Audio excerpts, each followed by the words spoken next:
just, I don't know if the wind will block this, but just tell me about your experience here today. All right, so today was only slightly amazing.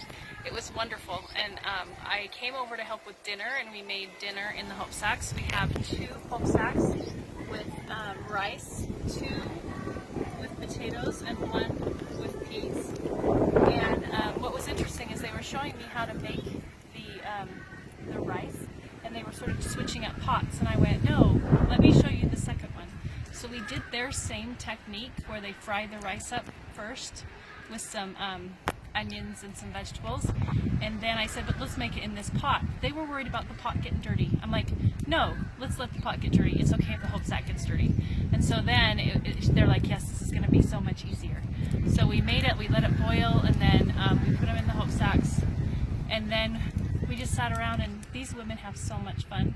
They laughed and they talked, and I understood absolutely nothing, but it was absolutely amazing. And I was so grateful for the ones that spoke English. That was great. It was fun. And now we're going to open them up and eat.